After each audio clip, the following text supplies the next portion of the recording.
Hello, everybody. You're listening to the Big Chill Podcast. This is episode 658, Euro 2024 quarterfinal preview.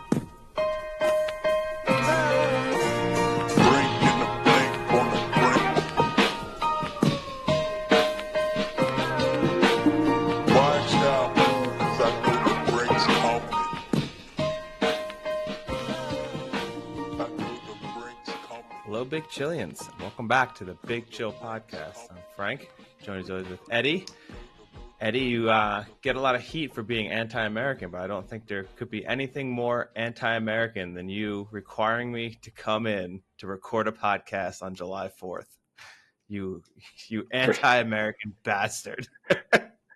For starters, I didn't make you come in anywhere. You could have recorded this from wherever you wanted. I'm the one currently recording this from a trip with bad audio quality. You could have done the same. So no one made you go anywhere. But what better way to record from my pool? We could have tried. But what better way to celebrate America's freedom than by recording a podcast talking about the European Championships? Yeah. Yeah, absolutely. It's all right. I went for a hike this morning, and it's amazing when you can go for a hike at 6:30 in the morning and it's already 85 degrees. And by the time you finish at 9 a.m., it's 97. So well, there you go. You see, this is a good excuse to get out of the heat. And look, as a special present for you, I've got a little quiz question to kick things off. It combines two things we love: A, quiz questions; B, XG. So my question for you is... Wait. You can't say I've got a quiz for you that combines two things that we love, and one of them is the quiz itself. That's not how that works. We do love quizzes. I've got a food for you. You're going to love it for two reasons. One, it's a food. That's good. It's a good start. So 4 countries have won all 4 of their matches at Euro 2024 so far based on XG. For those unfamiliar who haven't listened to the podcast before, so that's expected goals. So the number of goals based on the chances they created that they should have scored versus how many goals they should have conceded based on the chances that their opposition created. Which 4 countries should have won all 4 matches in 90 minutes based on their XG output? Can I get a clarification as to, are all of these teams still in it? They are. So it's 50% of the remaining teams. Yeah. So. What do you mean 50? Oh, yeah. Okay, so you're saying, yeah. There's 8 Spain teams left. Has got to There's be one 4. of them. Spain has got to be one. Spain is one of them. Yeah. Okay. I'm going to say Germany. Also one of them, yes. Okay. This is where it gets a little more difficult. I want to say France, but they haven't created much opportunity. They've only have 1 actual goal, 2 own goals, and a penalty, I think, right? So I'm a little hesitant there. So I'm gonna wait on that. Maybe they're the 4th one. Portugal, maybe. I want to lean towards maybe a team like Switzerland. I'm trying to think in their group stage. I'll say Switzerland. They look pretty good against Italy. Incorrect. Switzerland are not one of them. Netherlands? Also not one of them. Okay.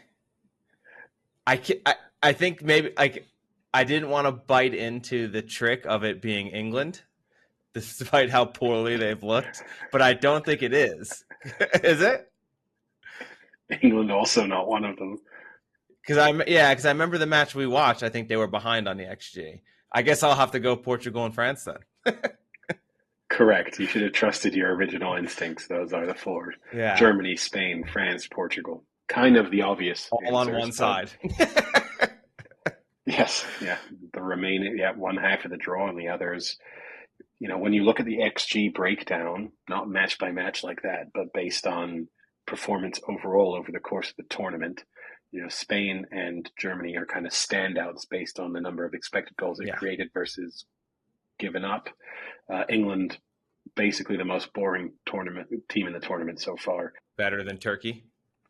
Not better than Turkey from a goals created perspective. Turkey actually one of the more exciting teams, both created a lot of chances and conceded a lot of chances. Same actually goes for the Netherlands, so that looks like it could be quite an exciting game. When you look at it from a goals perspective, you would expect a lot of goals in both the Turkey-Netherlands game and the Spain-Germany game, based on the rate at which all four of those teams create and concede chances. Well, you know what that means then. England are going to put 4 in. Possibly.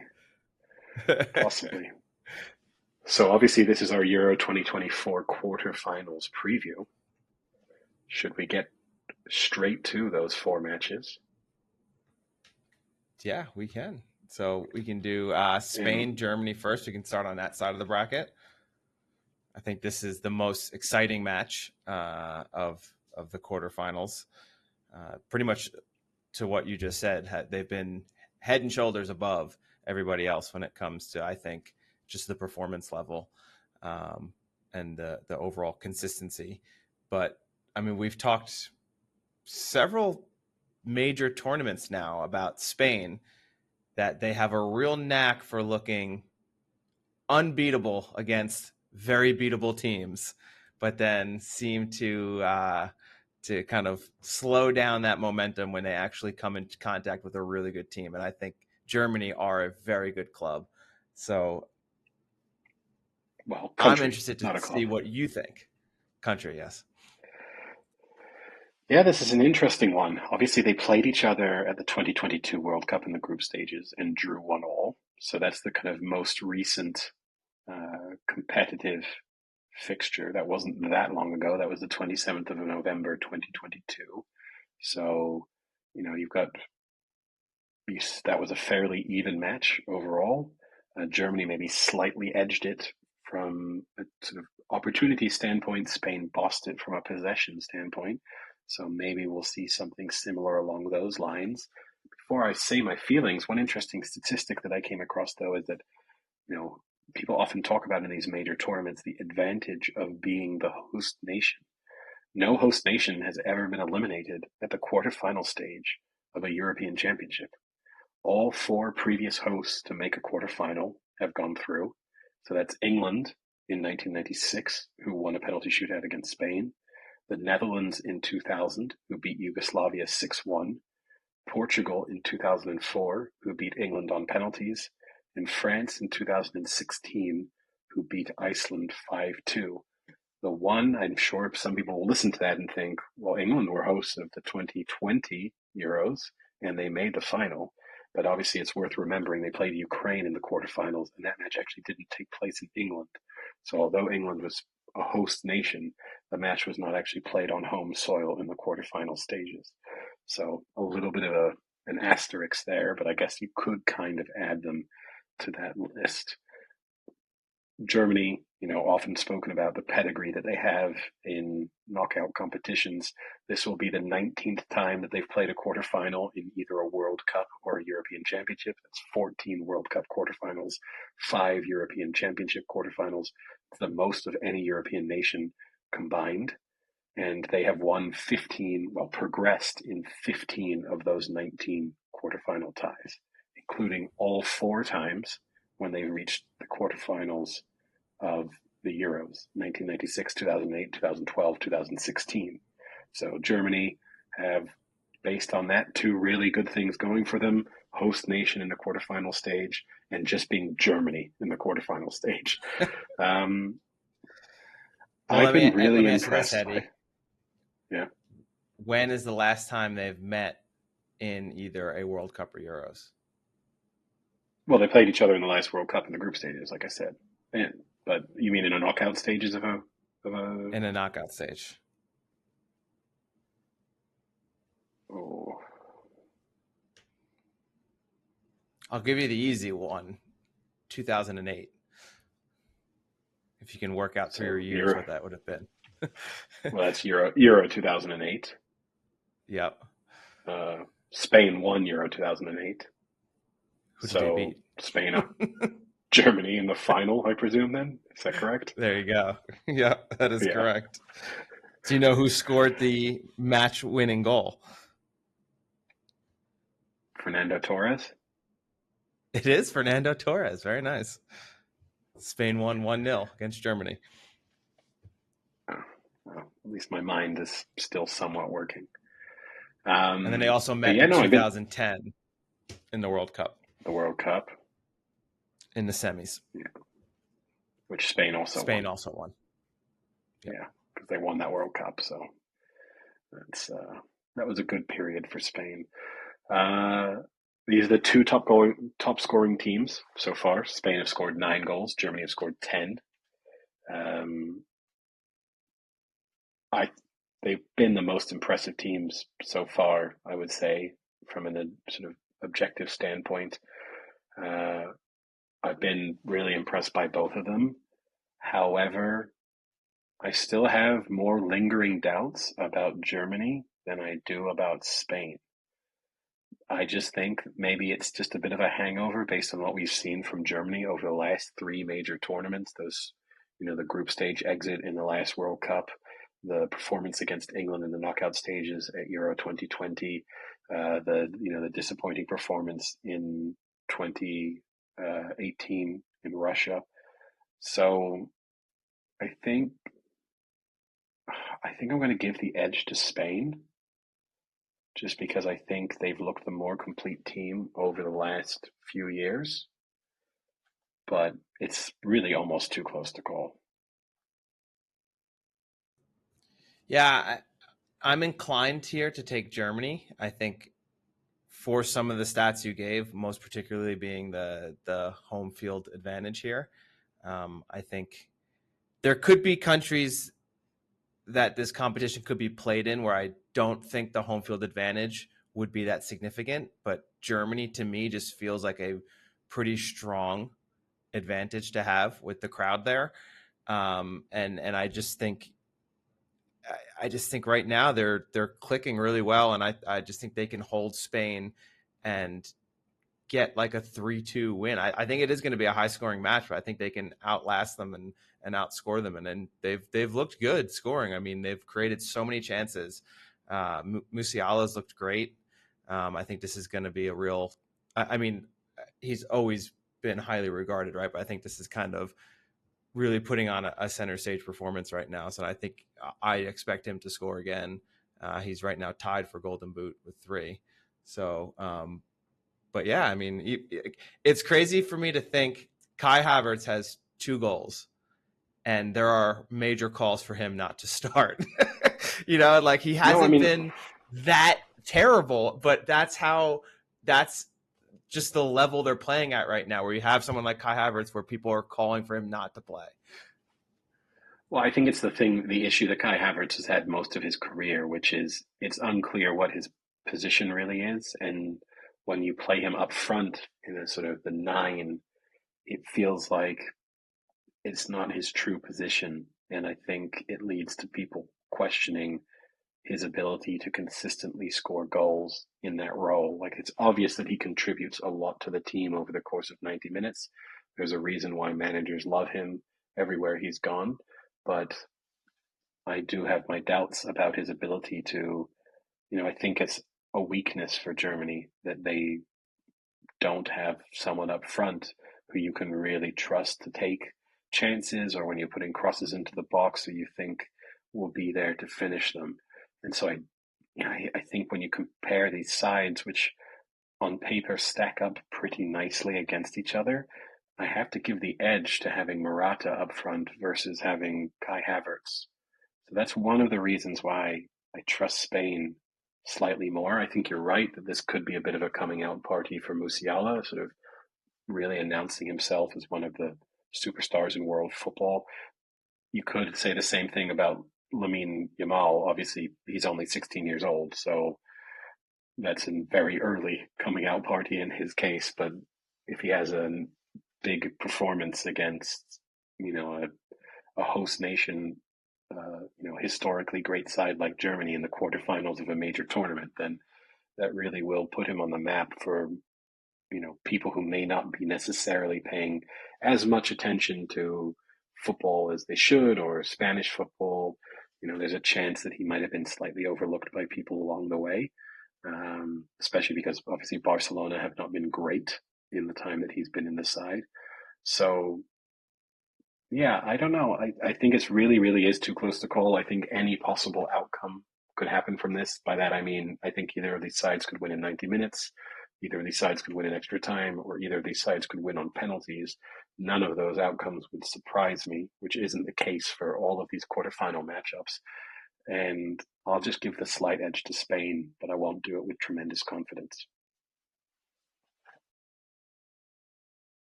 All right. Well, then the next matchup we have is France-Portugal. That's the other Friday matchup. Again, I think we talked about this on our last podcast. Two teams that have been slightly disappointing, and I think their fan bases would be disappointed in their performances, even though they have reached the quarterfinals. A tough matchup for both of them because they don't seem to be hitting on the level that Germany and Spain are in that sense. I think one of the main questions will be Ronaldo. Again, a lot of criticism for Martinez starting Ronaldo and letting him continue to take shots and not score. I don't know if you've seen the stat. He has the most shots for any player in the tournament at 20 shots, but yet to have a goal, including a missed penalty. So yeah, it's and then on the other side you have Mbappe, who at times looks like himself, but for a large portion of the match seems to not be in it as much. And whether that's due to a busted up nose with a mask, I don't know. But yeah, it's tough. I mean, I hope this is as good of a matchup as it should be, and that the teams kind of pick up the pace here a little bit, and you get to see some action. But it could be, yeah. I don't know. I don't know what to make of this match. Yeah, I mean, it's the statistics read even worse for Ronaldo than you made out. I mean, he's had 20 shots without scoring so far in this tournament. At any European Championship since 1980, that's the fourth most without scoring a goal. Fifth most, sorry. So if he wants to break the record, he just needs five more shots without scoring, and he'll have the most shots ever at a European Championship since that statistic started being tracked without scoring a goal. So, he does love records, so maybe that's what he's doing and we're not realizing it. I know obviously the other record he is chasing is to score a goal at the sixth European Championship, which is a kind of seems almost impossible to play in that many tournaments and then score at that many tournaments. That's crazy. Yeah, these are two sides. I made the mistake. I'll correct. I made the mistake. I said France had 4 goals earlier on. They actually only have the 3, the 2 own goals and the penalty. So France also not scoring like we're used to seeing France score for sure. Yeah, no, they've obviously failed to score from open play. Portugal have failed to score in their last 2 matches, so these are two teams that are slightly misfiring based on recent performances. France failing to score from open play is the longest run they've gone on without scoring from open play since between March and September 2013. So it's you have to go quite a long way back to find a similar drought for the French national side. That being said, bringing up XG again, they have their XG against is only 2.63 so far at the tournament, which is the lowest of any side in the quarterfinals, and it's the second lowest of any side in the tournament, including those that have been eliminated. Serbia are the lowest with 2.57, so only slightly lower, having played one match less. I mean, you could say that France slightly helped by a very poor performance from Belgium in the last round of 16, which kind of helped that XG statistic. But yeah, it's difficult to know what to make of this, because these are two teams taking a lot of shots and not scoring a lot of goals. And it will be interesting. I mean, there's a possibility, obviously, that Ronaldo might not play. I think there's some push for him to be dropped. I It would be a bold move if Roberto Martinez does that, but you never know. He might be, up to have Ronaldo on the bench. Uh, I don't know where to lean here. I liked Portugal a lot coming into the tournament. At the same time, France have the greater pedigree over recent years. Part of me just thinks that this Portugal side, if anything clicks for them going forward, they're just so dangerous. They've got pace, they have creativity. I think I might give Portugal the edge. I think I might see Portugal scraping through this one, which the fact that I'm even saying that means that France will probably win this in like a cagey 1-0. But yeah, I think I'll say Portugal go through, but again, similar to the Spain pick, I don't say it with tremendous confidence. Yeah, I think for me, I think when you have teams that aren't scoring at high percentages, you kind of think it might be like a 1-0 kind of match here. And France, I'll give them credit. Their defensively, they look very strong. Uh, they have a clean sheet in 5 out of their last 6 matches. So good there. And if you look at some of the teams they've played, or say countries they've played, they've held them pretty low comparative to their other matches. So you have Austria, they held, we'll go back to the XG again, to about a 0.6 on the XG. And then Austria's other matches were 2.7, 1, 1.9. So they held them significantly lower than the rest of their matches. And then if you look at the Netherlands, they held the Netherlands to 0.3. And the Netherlands, besides that, had I think it was like 2.7 against Romania, 1.6 against Austria, and then against Poland, they were at 1.5. So again, significantly like 3 to 4 times lower than any other match the Netherlands played. So defensively, France are at least playing well. It's just up front, they're not looking as good. So with that, I think I have to give France the edge there, that eventually I think Mbappe will make a super creative play and be on a highlight reel and put one in and go 1-0, and then they'll just be able to hold Portugal and hold Ronaldo to 13 more shots without ever coming close to the target. So Maybe.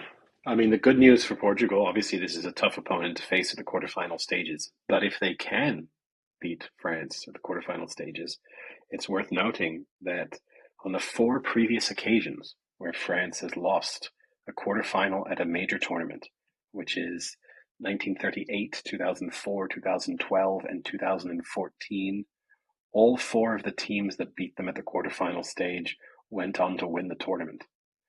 So that is, wow, that's quite a random but good stat. I like that.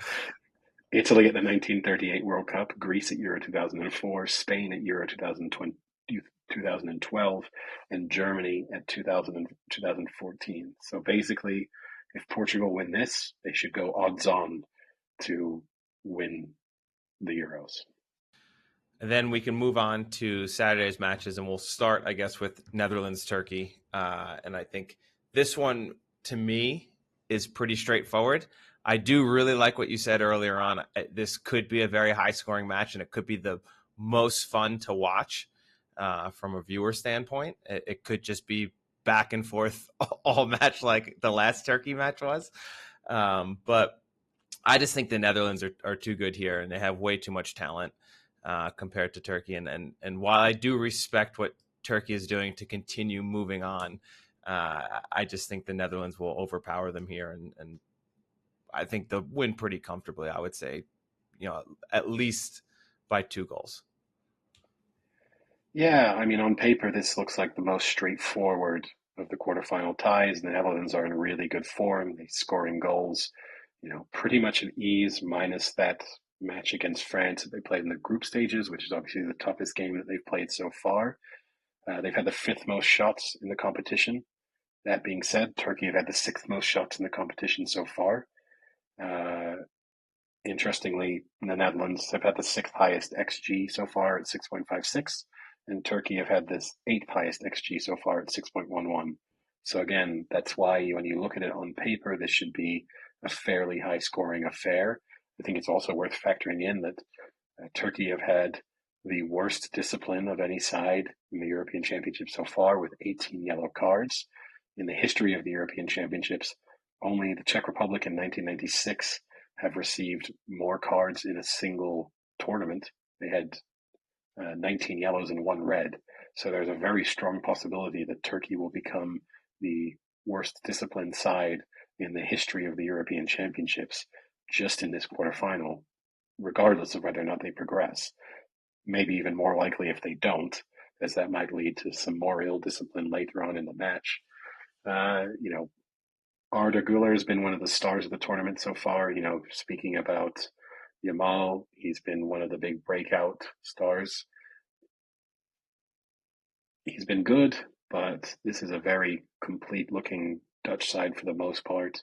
Defensively, they look so strong. I mean, really, it's easy to overlook, but when you look at who they have at the back, those are some players who, make teams this season in the Premier League consistently, a ton of experience. The question coming into this, I think, for most people with the Dutch were who's going to score goals consistently. Gakpo's kind of answered that question. He has more goals than any other European player aside from Kylian Mbappe over the course of the 2022 World Cup and Euro 2024. So, he's certainly in form in major tournaments. I kind of agree with you. I just think the Dutch will have too much for them. They backs to the wall, incredible resilience we saw from Turkey against Austria did require them to be clinical from set pieces. I don't think they'll have a real set piece edge in this when you think of the fact that you've got Nathan Ake and Van Dijk at the back for the Dutch. So, if anything, you might say that the Dutch will have an attacking set piece edge. I think I would expect certainly the Netherlands to win in 90 minutes here. But who knows? Speaking of XG, and I know on the last episode we spoke about that late save that Turkey had against Austria. That save had an expected XG of 0.94. In other words, the save is expected. How can you calculate that? The save is only expected to be made 6% of the time. So, I love XG and I love statistics and advanced statistics, but I don't know how you can quantify that exact play that precisely. Well, they can. Obviously, this is where the XG becomes a little bit misleading because obviously what they're saying is if a header or an attempt is taken from that position, it's being scored 94% of the time. Converting that into the quality of the save is a little bit tough because I think the save is actually probably harder than that 94% almost indicates. But yeah, it's still impressive no matter what way you look at it. Yeah, it's just, I hope this is an exciting match, and it's actually one that slightly scares me from a betting angle because as we've seen this tournament, I think Turkey are slightly unpredictable and, we'll just go for it. And if they can create opportunities and cash in on those opportunities, they could win. I mean, this is a team that, I mean, they've won 3 matches out of the 4 already in this Euros. I mean, they drew Italy, they beat Croatia in qualifying.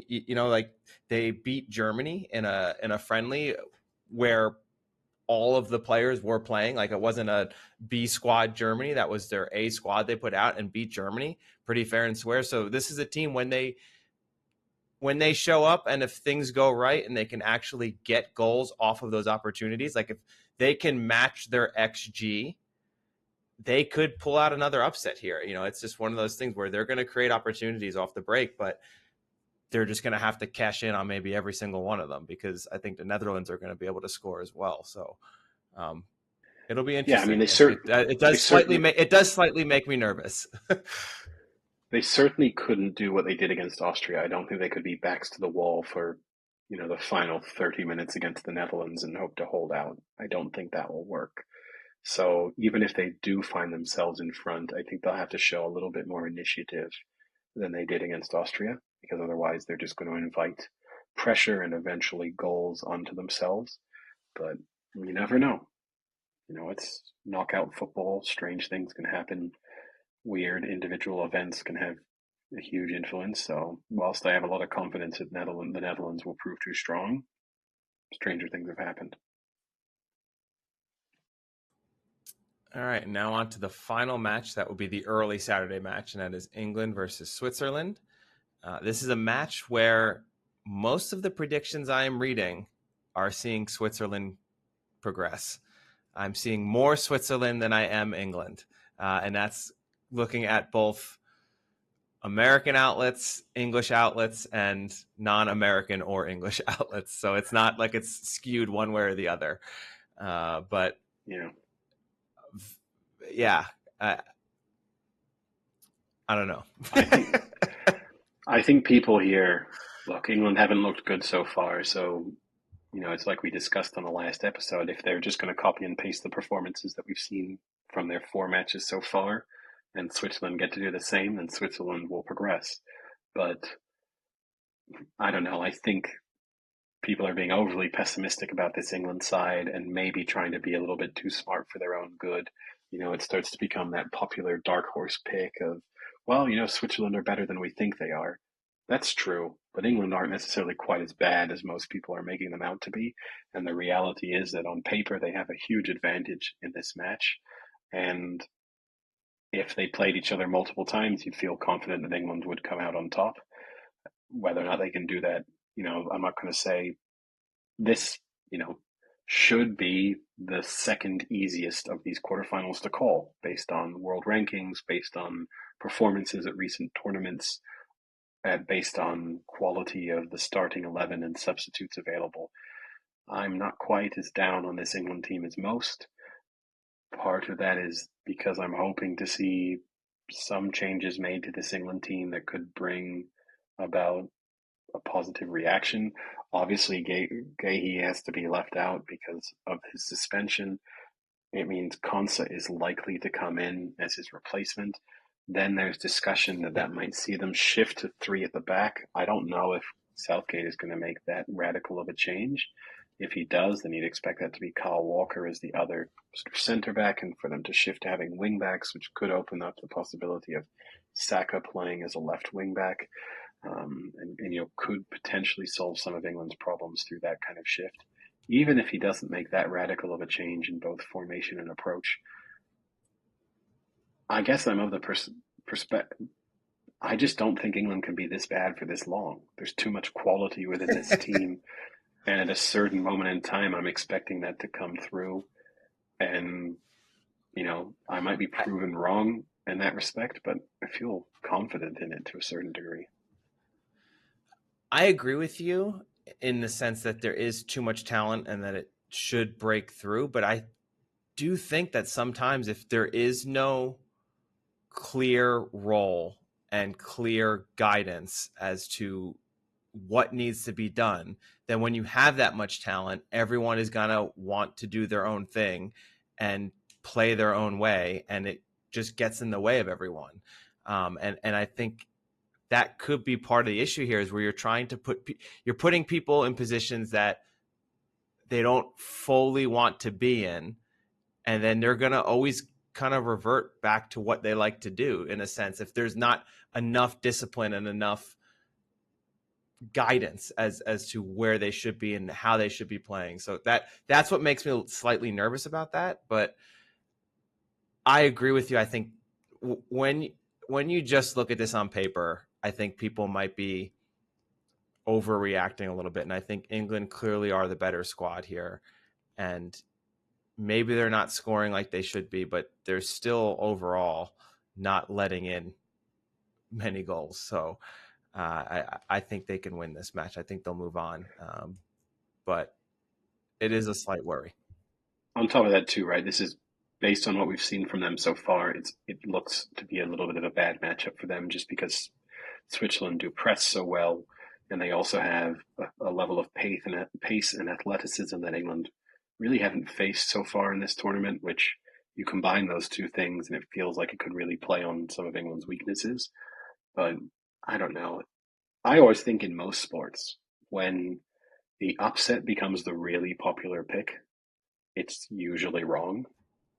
Like time and time again, I think if really you just start to see the crowd shifting in I don't know, I think the underdog might not even, because this is the narrative, right? It's, are Switzerland even really the underdog?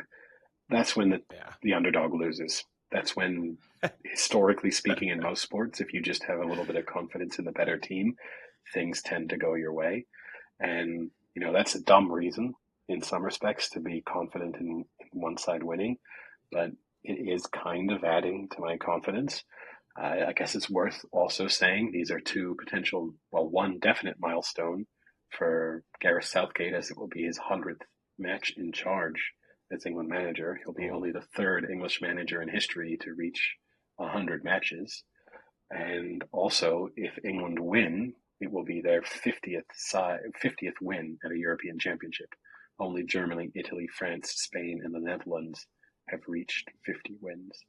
So, two landmarks up for grabs there. But I don't know. Well, one's not really up for grabs. Or say it'll get Southgate's 100th win or 100th match. 100th match. So, yeah, assuming he's not relieved of Okay. his duties in the next 48 hours, Yeah. he should get there.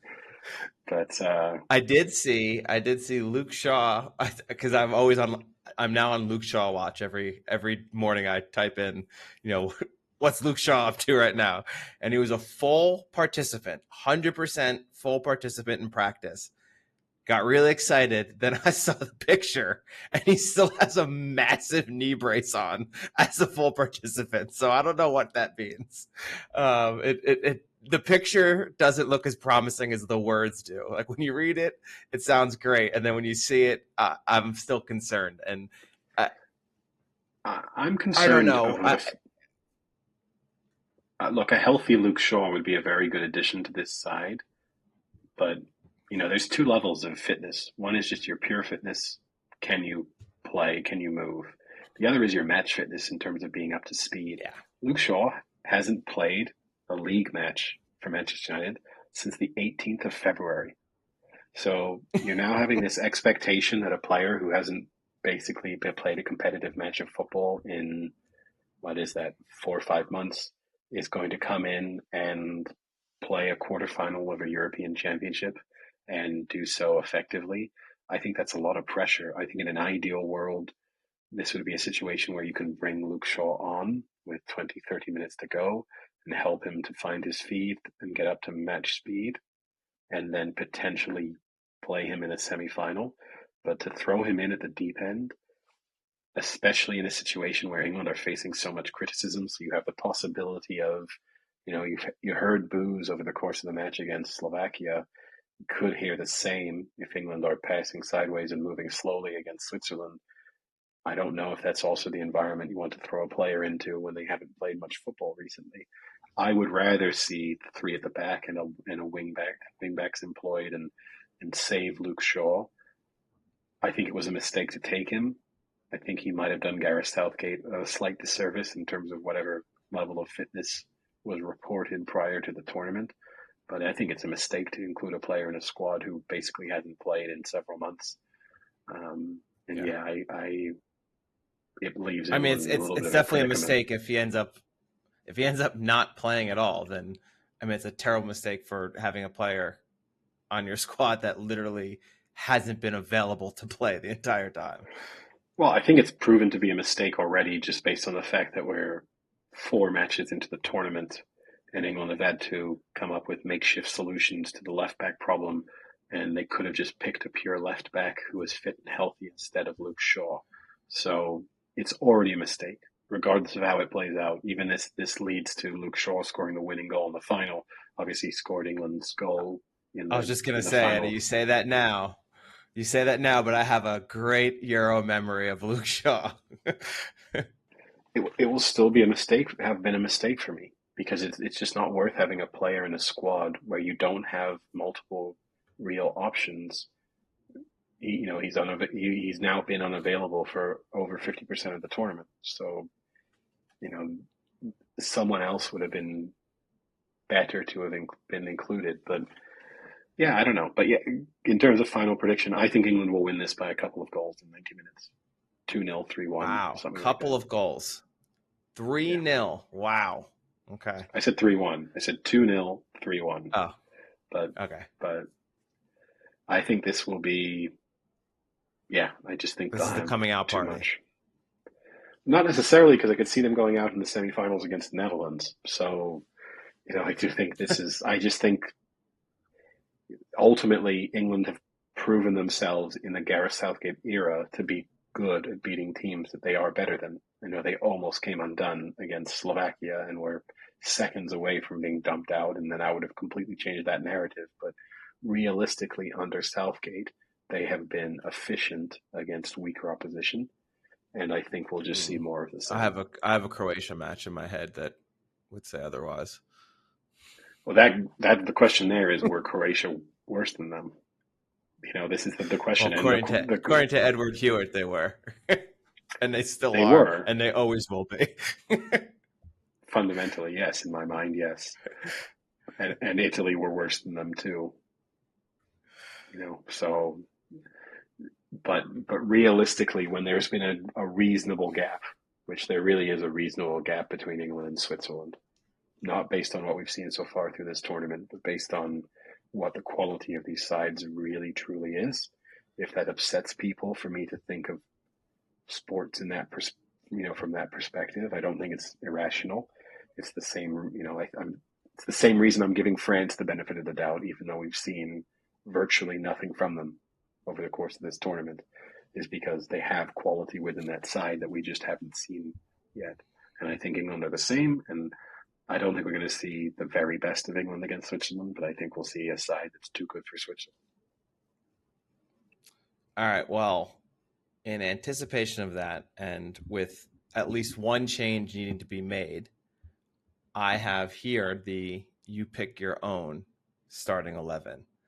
So I'll pop this up, and then I'll let you pick your own starting 11 that will then be the coming out party for England. So the first question is, what formation would you like to start with? I'll say 5-3, 5-4-1. I don't Okay. in the bottom left. I don't really love that particular arrangement for the 5-4-1, but we'll say. Oh, already you'll rip on Southgate all day, but you can't even come up with the formation you like the best here. All right. Who do you want in goal? We'll Pickford in goal. That's easy. All right. Start left to right. I'll play, if we're going this formation, I will play Trent Alexander-Arnold. Okay. So that is right wing back for those listening. I'll play Kyle Walker as the right center back. Okay. Center back. John Stones as the central center back, and then Konsa as the left center back. Okay. And here I will play. See, I would have played Saka, but that's not according to this. That's not an option. So we're just going to say Saka, not an option, even though I can't pick it. But I'm putting. Okay, Saka we'll put in Luke Shaw, but we'll say Saka. Okay. So this is now right wing. Right midfield. Right wing. I will pick Cole Palmer. Ooh, look at all that talent. Cole Palmer. All right. Inside, Declan Rice. Yeah, Declan Rice. Okay. Jude Bellingham. Yeah. Okay. And I'll pick Phil Foden here. Okay. With Harry Kane up front. Ivan Toney? Harry Kane up front by himself. Okay, we have confirmed that team. The reason I don't necessarily love the the sort of five at the back or the three at the back, however, people have liked to express that slightly differently, or that arrangement in midfield, is ideally I'd still like to see Foden shifted to a more central position. So in behind Kane in the sort of number 10 role, and then have options out wide around him. So, that still does make me think that four at the back is maybe the better option in terms of trying to get the best version of England's attack into play. But this is a good combination of sort of defensive cover combined with a greater attacking threat if you get Trent Alexander-Arnold and Saka really getting forward in those wing-back roles. If you then allow Foden to kind of drift more centrally with Saka overlapping on the left, I think you could get the best out of both of them through that approach. So, look, it's a tough time of a tournament to be radically changing your approach. England have played this type of formation previously, so it isn't, it should be something they're relatively familiar with. We have played three at the back before. Southgate famously did it against Germany in the last Euros when he made this kind of shift, and that got a really good performance out of England. So, there is some precedence there for Southgate making big changes to tactics and formations in the knockout stages of a tournament. Let's see if he's brave enough to do it this time around. I mean, when you just look at it and you think about all the potential that's there, I mean, it's just so much, and it's so disappointing to see how little has come from it right as of now.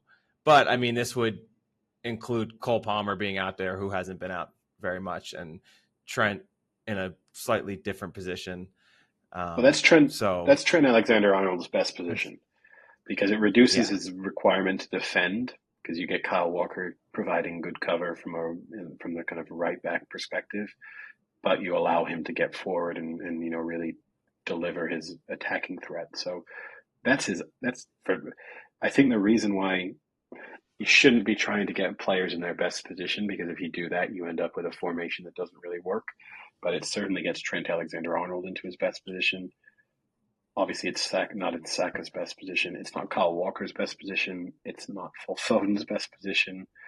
But yeah, I think it's probably not even Jude Bellingham's best position. But it does start to solve the risk you run with this type of formation. Is if the wing backs aren't pushing forward, you will see a flat back five. You'll see England drop really deep. Harry Kane will get super isolated up front because he won't even have, that kind of number 10 role in behind him. So you could see a very, very negative approach if they do just drop deeper and deeper and don't show more attacking initiative. But at the same time, it could naturally solve some of England's problems. And you can share this team on Facebook, X, or email to gareth.southgate@gmail.com. Yeah. Well, I'd rather email it to gareth@england.co.uk, but we'll see. We'll see which one works. He doesn't read that email. He routinely checks his Gmail. I think he still uses Hotmail. That could be his first mistake. It wouldn't surprise me. A guy who is so afraid to make any changes in a starting 11 would be the guy who's still holding on to Hotmail. He probably has Yahoo as his search engine still. Yeah, he's one of those weirdos. And he forces the England team to communicate via like MSN Messenger. All right, so anything else to mention for our Euro quarterfinal preview? I don't think so. I think that was relatively thorough without going into, just an overwhelming amount of detail. But I think, it's an exciting set of fixtures. Certainly tomorrow is the type of fixtures we would have hoped for going into the quarterfinals, where you've got star power in all four sides and, really too close to call in both matchups. And no matter what happens on that side of the draw, just a tantalizing semifinal. No matter what combination that is, you'd be delighted because you get, it's four of Europe's biggest sides, four teams with tons of great players. You get some interesting storylines. I know I made you laugh when I think pre-tournament my prediction was on that side of the draw it was going to be Portugal-Spain, the Iberian derby. So that's what I'm hoping for as the semi-final matchup. But yeah, no, it's that's tomorrow's great. Saturday, it has to be said, very interesting matches, and Turkey and Switzerland deserve to be there. But it's not quite as exciting on paper. The matches might be great, and the same thing can be said if they pull it off, great for them. But if there's a semi-final of Turkey against Switzerland, I don't think that will get quite as many viewers as whatever the semi-final is on the other side. But yeah, no, really interesting. Yeah. Well, we can shift from that, Eddie, to a competition that has just finished earlier today, and we discussed in our last podcast as well, and that is the Nathan's hot dog eating contest. We discussed the two front runners or leaders of the odds in Jeffrey Esper and James Webb. They actually came in second and third, and the 9th ranked world eater, Patrick Bertoletti of Chicago, won the Nathan's hot dog eating contest with 58 hot dogs, 5 ahead of Esper and 6 ahead of Webb. So again, Chestnut did not compete, but he has eaten, I think, 76 is his record in 2021. So a far cry from Joey Chestnut. People coming back down to reality a little bit here. It would have never happened on Chestnut's watch. But how do you think as a winner in that? And do you feel? Does it feel like a little bit of a hollow victory? Just thinking to yourself, like, I won, but I know I'm not the best around. Like, yeah, for sure. But at the end of the day, I think you feel so terrible anyway that at least you've got to win. I mean, the thing is, right? It's not the grossest of all the food eating competitions that take place on the 4th of July. I personally think the gallon of lemonade drinking that goes on, which I know that guy broke the record with 21 seconds or whatever it is for the Eric Badlands Booker, are you talking about, Eddie? yeah. the lemonade chugging giant that he is. I love lemonade, but that is disgusting. A gallon of lemonade in 21 seconds. I watched the clip of that, and it just made me want to never drink lemonade. Wait. Why is it a clip? It's only 21 seconds. You can watch the whole thing. You don't need a clip of it.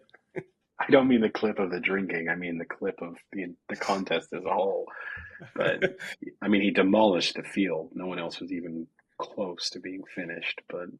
And that's the other thing that interests me. There were people like in that lemonade drinking. There were people who I think were drinking at the rate I would drink at, just like normal human being lemonade drinking. Why are you entering the contest? You know you have no chance. Is it just you want a free gallon of lemonade? This is the goal? But, I mean, you were nowhere near to winning. So I don't understand those people. Same even in the hot dog eating contest. You see the people who like tap out at like 24 hot dogs. And I have to wonder what they thought going into it. Was this like a hope and a prayer? Like, I've never eaten more than 25 hot dogs, but maybe with the adrenaline, just a bad day. Yeah, with the adrenaline, maybe I'm going to get myself up to 60. I've only done 7 in my life, but I think I can get 50 with the crowd. I do love hot dogs, and I love America.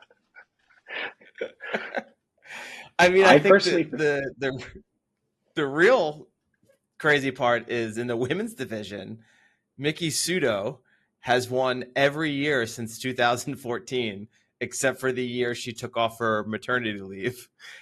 And she ate 51 hot dogs this year. So she was only 2 behind the male winner and has won the last 10 years. So I think that's pretty crazy, is that you're starting to see the women's division catch up now to the men's division without Joey Chestnut in it anymore.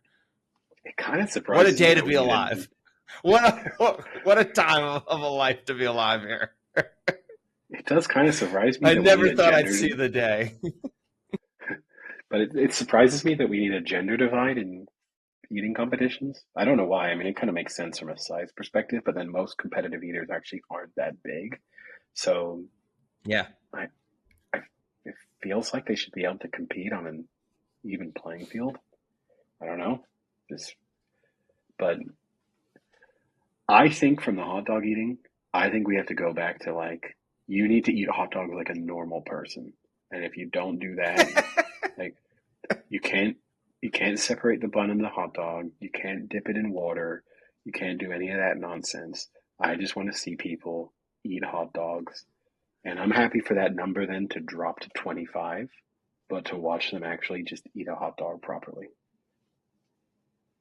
And you have to pick one condiment to put on it. Oh no, because that would just go everywhere. I know, These that's people what are would make it funny looking. these people are animals. There would just be ketchup all over some guy's face as he like pushes a hot dog in. I mean, it wouldn't be more disgusting than seeing a guy deep throat guzzle like 3 hot dogs out of his fist in a row, because that is one of the most disgusting things when they like throat move it down. It's so gross. Where does It's one of the more disturbing human movements I've seen in my lifetime. now obviously you're not too far away from where the competition takes place, but Carter where Road. would you where would you rank how much would you judge someone who told you they were going to go and watch the hot dog eating contest live in person?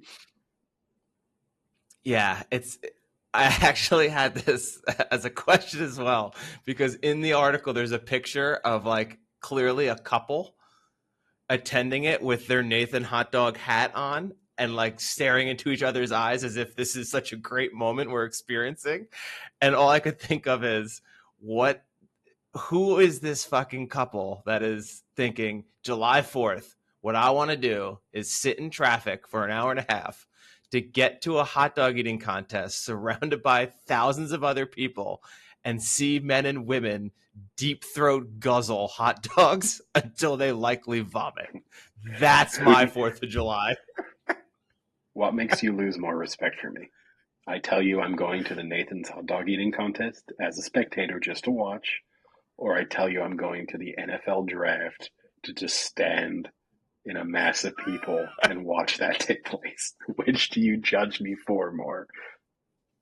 The draft. The draft is way worse, because I will at least say the hot dog eating contest is pretty quick, and then you can go do other things. Like it's an amusement park. You're on the water. You can walk the boardwalk. You can go get ice cream or donuts like you like. But Or the hot dogs? draft, I mean, that's or hot dogs. The draft, that's chaos. I mean, you can't move. It's like going to Times Square for New Year's Eve, but having to be there for 6 hours and not. And the same thing happens as if you just were watching it at home. There's no added benefit to being there. Like 40 years from now, are you like, hey, do you remember when Peyton Manning was drafted? I was there.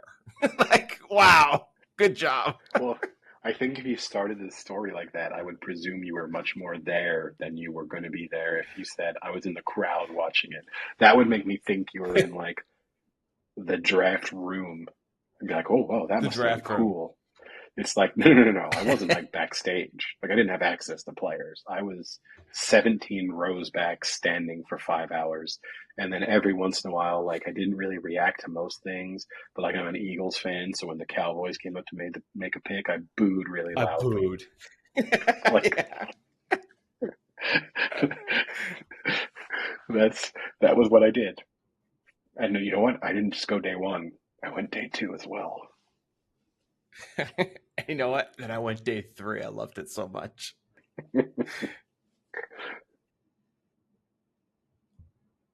Because the other aspect about the draft is there's a lot, like once you get obviously maybe the first round, okay, whatever. Everyone knows the players. Second round, okay. But once you're getting into those later stage rounds, it's really nice to have the like professionals and the analysts tell you about the player and why it's a good fit or why it's a bad fit. Like, that's a very nice bonus when you're like, who the fuck's this guy out of Florida State? And it's like, and then Mel Kiper comes on and gives you his whole spiel. Like, oh, actually, that could work. That could be pretty good for the Giants. But like, if you're just standing there, you're like, who the fuck's this guy from Florida State? And then someone next to you is like, oh, they're about to make the next pick. Be quiet, be quiet. It's like, what?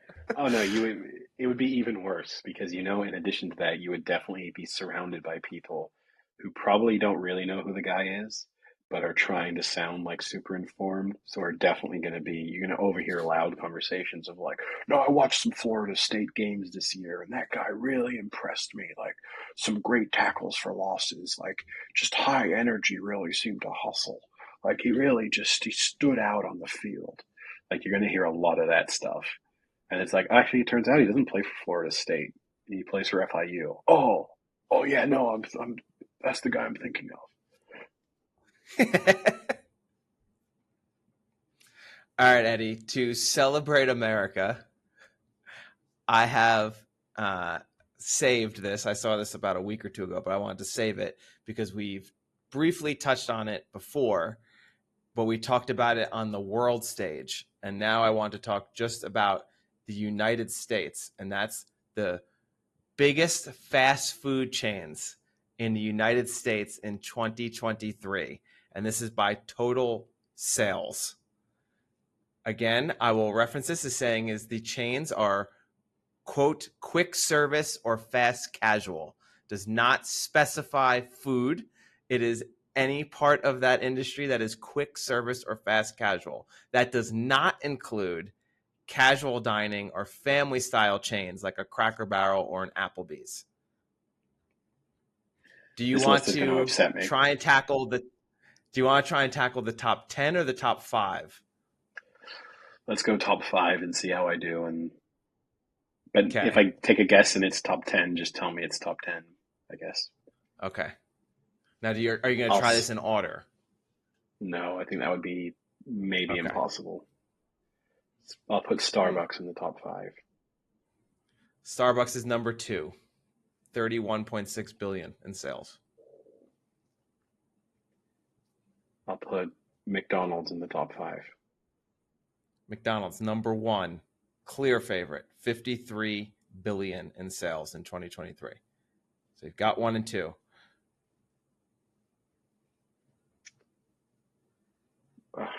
I'll say Burger King top 5. Burger King number 7, 11 billion in sales. Dairy Queen top 5. Dairy Queen not in the top 10. Oh boy, got too smart for myself there. You're showing your age there. Dairy Queen was a hit back when Eddie lived in the U.S. in 1992. I just thought they'd have a lot of locations. Like that's part of what I'm trying to think of is like national presence, like every state and a lot of locations. That's why I'm eliminating some very popular fast food chains that just probably don't, don't have that same footprint. Taco Bell, top 5. Taco Bell, number 4, 15 billion. 7,000 restaurants. But we went over this, right? Like 7-Eleven doesn't get counted. 7-Eleven does not get counted.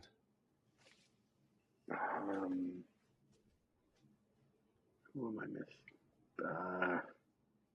So you're missing 5 and number 3. The hint I'll give you for number 3, it's not much of a hint, but they have significantly less stores than every other one in the top 5. So for instance, McDonald's has 13,000 stores. This one only has 3,000. Chick-fil-A? Chick-fil-A, number 3, yes. 21.6 billion. So cranking out the money despite having only about 3,000 stores nationwide. That chicken war is alive and well. And closed on Sundays. They're doing it being closed a day and fewer locations. So they're really crushing Someone needs to get their business model because it's fucking working. Yeah. Maybe McDonald's should close Sundays and Mondays, drive up revenue. Yeah. All right, number 5 is the only one you're missing, Eddie.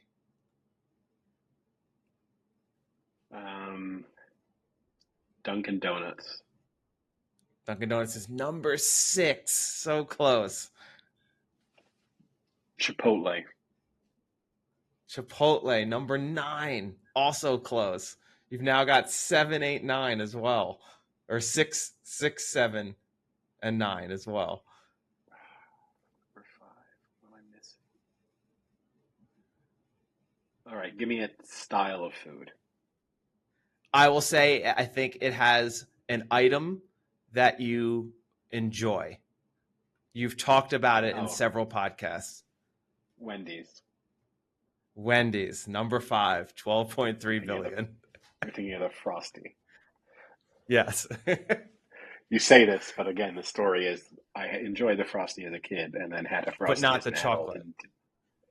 No, I had the chocolate, did not enjoy it as an adult. It was But I thought you nostalgia, liked the didn't it? non-chocolate one. No, I like the chocolate one. Okay. But not as an I'll adult. tell you what, we'll have a Frosty together next time we're in October, November. We'll see. We'll see if it's better this time around. I haven't had a Wendy. I haven't had Wendy. We used to go to Wendy's all the time when I was in high school because they had amazing deals. The junior bacon cheeseburger, you could get 3 junior bacon cheeseburgers, 2 orders of nuggets, and a Frosty, and it was like $7. What a great deal. What a time. That was the time to be alive, Eddie. Forget the That's Nathan's probably hot dog equal opportunity eating contest. is that what is that when Donald Trump says "Make America Great Again"? That's what he has in mind. High If school you can Wendy's get me prices. that, yes. What do you think that order I'm costs in. at Wendy's now? Like $26? No, it's probably only like 10, but it's You probably think? more than it's probably 11 or 12.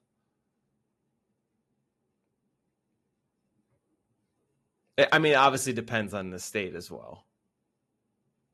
Do you want me to go today and I'll find out? I can do it online and find out right now.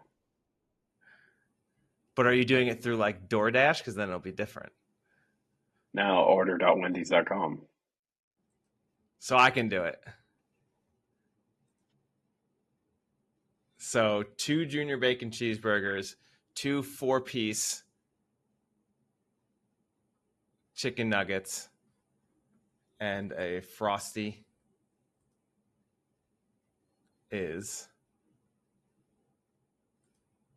uh, Junior Classic Frosty, the small guy. Oh, that didn't work. This makes for compelling listening. Just 2 people failing to place an order online for food. Okay, I can do it. So 2 junior bacon cheeseburgers, 2 4-piece crispy chicken nuggets, and a small Frosty is now $13.75. Doubled. Those were all on the dollar menu when they used to have the dollar menu. So that would have been like 5. I think it actually was like $1.29 or something like that. So it was about 6. So yeah, doubled. Now that's the platform to run your presidency on. Oh, that would probably win. If you were like, I'm going to bring back real dollar menus to fast food chains, like that's going to be a requirement. You must have a 99-cent menu on your to be like get licensed to be a fast food chain. You would probably win in a landslide. And I don't even mean that facetiously. I think that would genuinely win. Like that would be swing voters secured, regardless of what any of your other policies were. So I have one non-sports, non-food topic, and that is Steve-O from Jackass has announced he's getting breast implants. Have you seen this piece of news? I've heard him discuss it, yeah, that it was like one of the like a bucket list thing he wanted to do. He thinks it will make for amazing pranks and sketches that will go above and beyond anything that he can do with standard prosthetics. This is his game changer. He is going to get breast implants and then have them removed in 2 to 3 months. Yeah. I mean, this is more appealing to us because we have a friend who is adamant that he would love to get breast implants so he could play with them himself. So for very different reasons. Slightly different reasons.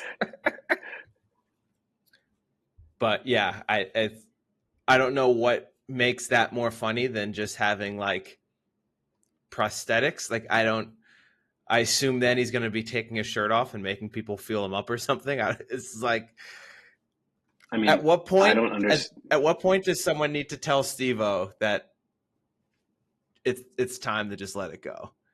He's 50 years old. You got to let this go, man. I mean, I don't know what makes that funny to anyone over the age of like 13. You know, so if that's your audience, then cool.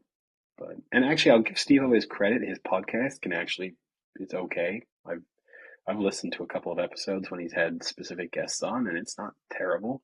Like I don't find his stand-up comedy to be particularly amusing.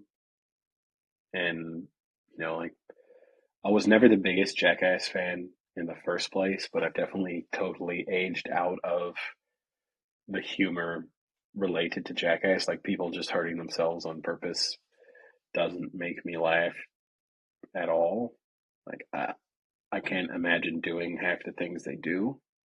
So I guess credit to them if that's you can find a way to make money doing that. But yeah, there's a guy with breasts appearing. Like I can't imagine paying money to go to like a performance, and then one of the big gags is just that the guy takes his shirt off and he's had a boob job done. Like that's especially when I know ahead of time that that's the case. If you did it secretly and did one reveal, you might get that crowd that one time of being like, whoa, what a crazy thing to have done. But now that the whole world is going to know that he's had it done, and you go to one of his gigs and you're like, well, I know he has boobs, and I know he's going to show them at some time, and then he's going to get them out. And the best case scenario is you go like, those boobs didn't look bad. Those are pretty good. Like they look better than I thought they were going to look. I will say, you say this now, but going back to how our friend wants to get breast implants, I would crack up laughing every time I saw him if he had them. It would never get old to me. No, if it was a friend of yours, yeah, we would never not be weird. But this is just a famous, like from a comedic standpoint, someone you don't know, that's not amusing. And for those wondering, it is not Vasilis. He may be an adamant participant of sex parties and other things, but he does not want his own breast implants. Don't put that on we him. know. Like I think you could probably talk him into it. Anything else you'd like to cover? Have you watched House of the Dragon? Are you caught up? I haven't watched a single episode yet. Oh, come on. Episode 4 is going to air in 3 days, and supposedly it is a very big episode. This is the episode that everyone has said leading into season 2 was going to be the episode. And now we can't even preview it.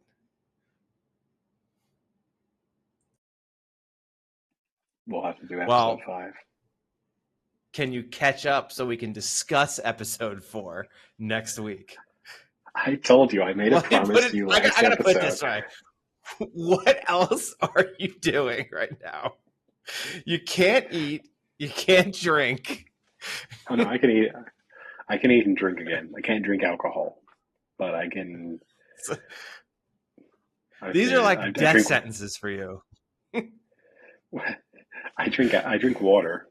Occasionally, I treat myself with an apple juice. Not orange juice.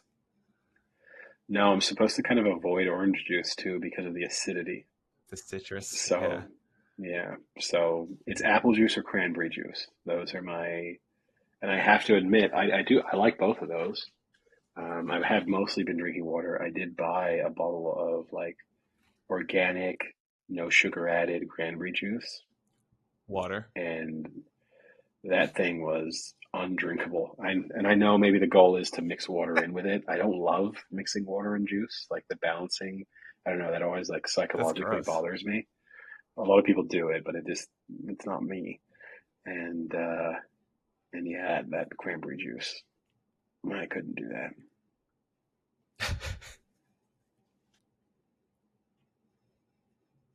All right. Well, do you have anything else then? Don't think so. I think that's about it. All right. Well, we'll be back next week to recap what happens in the quarterfinals and set up for the semis. Until then, I'll talk to you later. See ya. Cheerio.